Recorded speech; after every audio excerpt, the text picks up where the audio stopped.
Pratap classes दोस्तों, Pratap classes के YouTube channel पर आपका स्वागत है। तो आज है 30 अगस्त 2022 और 30 अगस्त 2022 के जितने भी इंडिया और वर्ल्ड के जो करंट अफेयर्स के क्वेश्चन बनते हैं तो आज उनका डिस्कशन करेंगे।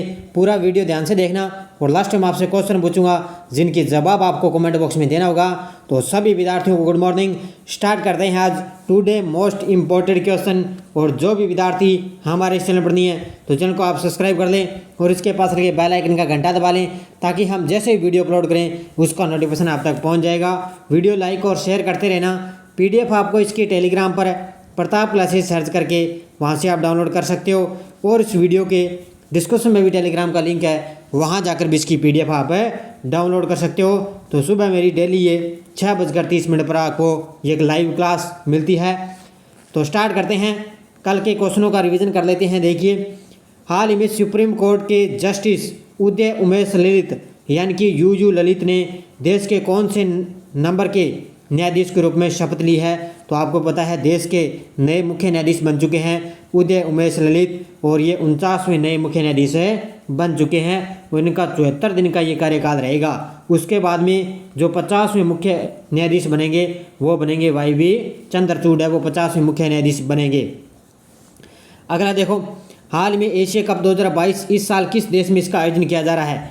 ये किया जा रहा है संयुक्त अरब अमीरात में। कल मैंने आपको बताया था श्रीलंका, इसका श्रीलंका बताया था, लेकिन इसका जो पहले श्रीलंका बताया था इसमें पहले ये एशिया कप 2022 है, इसका आयोजन पहले श्रीलंका में होना था, लेकिन वो क्या है, आर्थिक संकट के कारण क्या है, इसको क्या है स्थानांतरित करके संयुक्त अरब अमीरात में इसका आयोजन अब की बार किया जा रहा है। हाल में लुसाने डायमंड लीग 2022 जीतने वाले पहले भारतीय कौन बने हैं? तो ये बने हैं नीरज चोपड़ा। हाल में भारत का पहला 3D पोस्ट ऑफिस किस शहर में बनने वाला है? तो ये बनेगा बेंगलुरु में। हाल में किन दो व्यक्तियों ने यूरोपीय फुटबॉल महासंघ का वर्ष का सर्वश्रेष्ठ खिलाड़ी का पुरस्कार जीता है? तो ये जीता है करीम बेंजेमा और एक एलेक्सिया पुटेलेस, इन दोनों ने ये पुरस्कार जीता है। हाल में किस देश ने विश्व की सबसे कम प्रजनन दर का रिकॉर्ड तोड़ा है? तो ये तोड़ा है दक्षिणी कोरिया। हाल में किस शहर के अनंग ताल को राष्ट्रीय स्मारक घोषित किया गया है? तो ये किया है नई दिल्ली के पास में ही पड़ता है, ये अनंग ताल को क्या है राष्ट्रीय स्मारक घोषित किया गया है। तो ये कल के क्वेश्चनों का रिवीजन था। स्टार्ट करते हैं आज की हमारी क्लास। पहला क्वेश्चन देखिए, हाल में राष्ट्रीय खेल दिवस कब बनाया गया है? तो हाल ही में राष्ट्रीय खेल दिवस बनाया गया है 29 अगस्त को। कब बनाया गया? ये 29 अगस्त को राष्ट्रीय खेल दिवस बनाया गया है। भारत में राष्ट्रीय खेल दिवस प्रत्येक वर्ष 29 अगस्त को बनाया जाता है। 29 अगस्त को मनाने का कारण ये है कि इस दिन भारत के दिग्गज hockey player major Dhyan Chand Kushwaha का जन्म हुआ था। तो ये ध्यान रखना भी, 29 अगस्त को मनाने का कारण क्या है कि इस दिन भारत के दिग्गज हॉकी प्लेयर है मेजर ध्यानचंद कुशवाहा का जन्म हुआ था। इसी वजह से भारत राष्ट्रीय खेल दिवस मनाया जाता है 29 अगस्त को। और मेजर ध्यानचंद को हॉकी का जादूगर भी कहा जाता है। तो ये भी आपके लिए पूछा जा सकता है, हॉकी का जादूगर किसे कहते हैं? मेजर ध्यानचंद को। अगला क्वेश्चन देखो, हाल ही में सात्विक चिराग ने विश्व चैंपियनशिप में कौन सा पदक जीता है? तो सात्विक चिराग ने विश्व चैंपियनशिप में अपना पहला पदक जीत लिया है। तो वो जीता है कांस्य पदक। कौन सा जीता है? कांस्य पदक इसने जीता है। सात्विक साईराज रंकी रेड्डी और चिराग शेट्टी की भारतीय पुरुष युगल जोड़ी ने शुक्रवार को यहाँ सेमीफाइनल में मलेशिया के अरोनचिया और सोहेवुई यिक की छठी वरीयता प्राप्त जोड़ी से हारने के कारण विश्व बैडमिंटन चैंपियनशिप ने अपना पहला कांस्य पदक जीतकर इस अभियान का अंत किया है। और भारत का यह विश्व चैंपियनशिप में कुल मिलाकर 13वां पदक है। तो ये बात है भी, सात्विक साईराज रंकी रेड्डी और चिराग शेट्टी ये दोनों भारतीय पुरुष युगल जोड़ी है। इन्होंने क्या है इस चैंपियनशिप में कांस्य पदक जीता और इस अभियान का अंत किया है। अगला देखो, हाल में नीति आयोग ने किस शहर को भारत का सर्वश्रेष्ठ आकांक्षी जिला घोषित किया है? तो ये किया है हरिद्वार को। किसको किया है? हरिद्वार पड़ता है उत्तराखंड में। और इसने नीति आयोग ने अभी क्या है हरिद्वार को भारत का सर्वश्रेष्ठ आकांक्षी जिला घोषित किया है। देखो, नीति आयोग ने हरिद्वार जिले को आधारभूत अवसंरचना थीम में देश के 112 आकांक्षी जिलों में प्रथम इसको घोषित किया है, यानी कि 112 आकांक्षी जिलों में क्या है, हरिद्वार को इसमें प्रथम स्थान है घोषित किया है। नीति आयोग की तरफ से जारी जून की रैंकिंग में देश के 112 आकांक्षी जिलों में आधारभूत अवसंरचना के क्षेत्र में हरिद्वार जिले ने अपना पहला स्थान हासिल किया और आकांक्षी जिला हरिद्वार को इससे पहले 2 बार प्रथम पुरस्कार है मिल चुका है। तो इसमें ध्यान रखने से पहले इसको हरिद्वार को क्या है, आकांक्षी जिले में 2 बार प्रथम पुरस्कार है मिल चुका है। हाल में किस मंत्रालय ने स्मार्ट इंडिया हैकाथॉन 2022 की मेजबानी की है? तो ये की है शिक्षा मंत्रालय ने। किसने की है? शिक्षा मंत्रालय ने स्मार्ट इंडिया हैकाथॉन 2022 की मेजबानी की है। देखो, शिक्षा मंत्रालय ने स्मार्ट इंडिया हैकाथॉन 2022 की मेजबानी की है। भारतीय प्रौद्योगिकी संस्थान IIT रुड़की समेत, रुड़की कहाँ पर पड़ता है? उत्तराखंड में। देश भर के 75 केंद्रों पर स्मार्ट इंडिया हैकाथॉन 2022 का शुभारंभ हो गया है। तो 75 केंद्रों पर क्या है, स्मार्ट इंडिया हैकाथॉन 2022 का आयोजन का शुभारंभ हो गया और इसकी मेजबानी कौन कर रहा है? शिक्षा मंत्रालय। IIT रुड़की के APJ अब्दुल कलाम ब्लॉक में स्मार्ट इंडिया हैकाथॉन 2022 का शुभारंभ इस संस्थान के जो उप निदेशक प्रोफेसर मनोरंजन परिधना ने किया है। किसने किया है? इस संस्थान के जो उप निदेशक प्रोफेसर है मनोरंजन परिधा ने इसका क्या है, शुभारंभ किया है। नेक्स्ट देखो, हाल में किसने भारतीय ओलंपिक संघ के अंतरिम अध्यक्ष के रूप में पदभार संभाला है? तो पहले कौन थे? नरेंद्र बत्रा। तो ये थे, इन्होंने किसी कारणवश इस्तीफा दे दिया और अब भारतीय ओलंपिक संघ के अंतरिम अध्यक्ष के रूप में पदभार संभाला है। किसने? आदिल सुमरीवाला ने।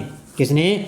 आदिल सुमरीवाला ने ये पद संभाला है। देखो, भारतीय ओलंपिक संघ ने नए चुनाव होने तक आदिल सुमरीवाला को संघ के अध्यक्ष के रूप में चुना है। IOC यानी कि भारतीय ओलंपिक संघ के पूर्व अध्यक्ष कौन थे? डॉक्टर नरेंद्र ध्रुव बत्रा ने व्यक्तिगत कारणों से 18 जुलाई को इस पद के अध्यक्ष पद से इस्तीफा दे दिया था। कब दे दिया? 18 जुलाई को इस्तीफा दे दिया और अब तक नए चुनाव होने तक क्या है, आदिल सुमरीवाला को इस संघ का अध्यक्ष के रूप में चुना गया है। हाल में भूपेंद्र यादव ने किस केंद्र शासित प्रदेश में स्वच्छ सागर सुरक्षित सागर अभियान का शुभारंभ किया है? हाल ही में भूपेंद्र यादव ने किस केंद्र शासित प्रदेश में स्वच्छ सागर सुरक्षित सागर अभियान का शुभारंभ किया है? ये किया है पुडुचेरी में। कहाँ पर किया है? पुडुचेरी। देखो, केंद्रीय पर्यावरण वन और जलवायु परिवर्तन मंत्री भूपेंद्र यादव ने पुडुचेरी में स्वच्छ सागर सुरक्षित सागर अभियान के शुभारंभ के अवसर पर स्वयंसेवकों और विभिन्न संगठनों के सदस्यों के साथ कचरा उठाने के लिए हाथ मिलाया है। मंत्रालय और विज्ञान प्रौद्योगिकी और पर्यावरण विभाग पुडुचेरी ने संयुक्त रूप से अभियान का आयोजन किया है। तो बस ये आपको इतना ध्यान रखना है, इसकी शुरुआत भूपेंद्र यादव ने की है। किस कहाँ पर है? पुडुचेरी में इसका अभियान को शुभारंभ किया गया है। हाल में कौन सा कि भारतीय खिलाड़ी तीनों प्रारूप में 100 मैच खेलने वाले पहले प्लेयर बने हैं? तो ये बने हैं, ध्यान रखना, विराट कोहली। कौन बने हैं? विराट कोहली है जो भारतीय खिलाड़ी तीनों प्रारूपों में 100 मैच खेलने वाले पहले प्लेयर बने हैं। पाकिस्तान के खिलाफ एशिया कप 2022 के पहले ही मैच में भारतीय क्रिकेट टीम के पूर्व कप्तान विराट कोहली ने इतिहास रच दिया। कोहली भारत की तरफ से T20 इंटरनेशनल क्रिकेट में भारत की तरफ से 100 मैच खेलने वाले दूसरे बल्लेबाज बन गए और साथ ही वो क्रिकेट के तीनों प्रारूपों में भारत के लिए 100 मैच खेलने वाले पहले बल्लेबाज बने हैं। कौन है? विराट कोहली। अब ये ध्यान रखना, एशिया कप आपको पता है 27 अगस्त से स्टार्ट हो चुका है। कहाँ पर इसका आयोजन किया जा रहा है? संयुक्त अरब अमीरात में इसका आयोजन किया जा रहा है। हाल में कौन से भारतीय खिलाड़ी T20 में सबसे ज़्यादा रन बनाने वाले पहले बल्लेबाज बने हैं? तो ये बने हैं रोहित शर्मा। कौन बने हैं? रोहित शर्मा। अभी जो एशिया कप चल रहा है उसमें रोहित शर्मा है जो भारतीय टीम के कप्तान है और ये जो खिलाड़ी हैं रोहित शर्मा, उन्होंने T20 में सबसे ज़्यादा रन बनाने वाले पहले बल्लेबाज बने हैं। भारत के कप्तान रोहित शर्मा ने भी रिकॉर्ड अपने नाम कर लिया।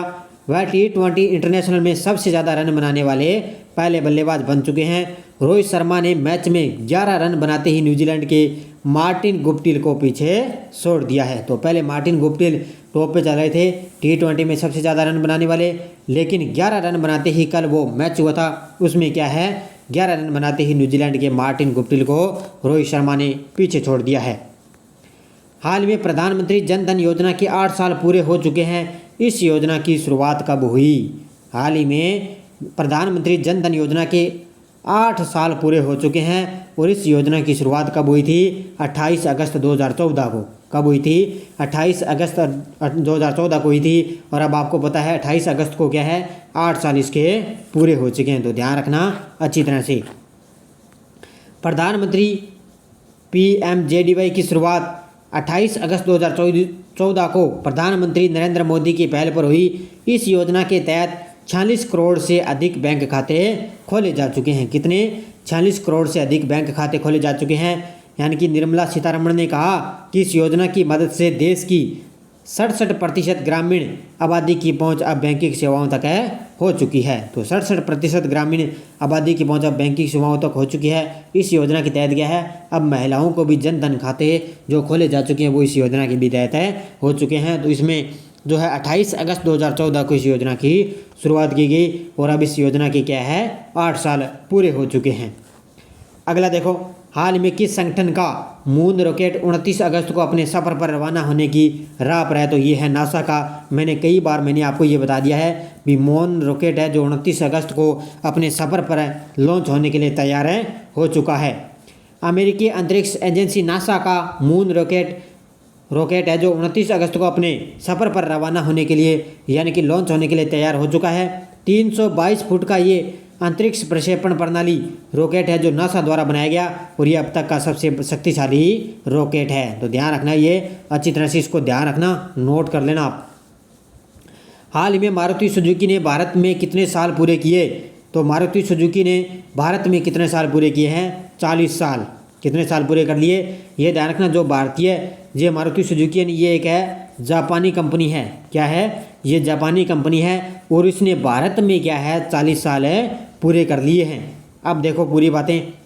भारत की सबसे बड़ी car manufacturing company Maruti Suzuki India limited को इस वर्ष भारत में 40 साल पूरे हो रहे हैं, यानी कि इस साल इसके 40 साल पूरे हो रहे हैं। इस उपलक्ष्य पर यह कंपनी गुजरात के गांधीनगर के महात्मा मंदिर में एक कार्यक्रम का आयोजन करने जा रही है और प्रधानमंत्री मोदी जी इन दिनों गुजरात के दौरे पर हैं। और वर्तमान में RC भार्गव वो मारुति सुजुकी इंडिया के चेयरमैन है। यानी कि जो मारुति सुजुकी है ना, ये कंपनी एक जापानी कंपनी है और ये भारत में इसके 40 साल पूरे हो रहे हैं। इसके उपलक्ष्य में क्या है? गुजरात के गांधीनगर में इसका एक कार्यक्रम का आयोजन किया जा रहा है और मारुति सुजुकी इंडिया के जो है वर्तमान में चेयरमैन कौन है? RC भार्गव। अब पिछले वीडियो का क्वेश्चन देखो, हाल में किस राज्य सरकार ने राज्य में 300 ग्रामीण औद्योगिक पार्क स्थापित करेगी? ये करेगी छत्तीसगढ़। सभी विद्यार्थियों ने बड़े शानदार जवाब दिए। सभी विद्यार्थियों को हार्दिक शुभकामनाएं। अब देखो आगे क्वेश्चन फॉर यू कल के लिए। हाल में लुसाने डायमंड लीग 2022 जीतने वाले पहले भारतीय कौन बने हैं? लक्ष्य सेन, नीरज चोपड़ा, विजय अमृतराज, प्रकाश पादुकोण। इसका जवाब आपको कमेंट बॉक्स में देना है। जाते जाते वीडियो को लाइक और शेयर करते रहना। तो निरंतर मेरी ये आपको डेली ये क्लास मिलती रहेगी और शाम 8 बजे आपको पता है मेरी अधीनस्थ बोर्ड द्वारा पूछे गए राजस्थान जीके की आपको शाम 8 बजे डेली टॉप 50 क्वेश्चनों की ये क्लास मिलती रहेगी। तो धन्यवाद दोस्तों। जय हिंद, जय भारत, राधे कृष्णा।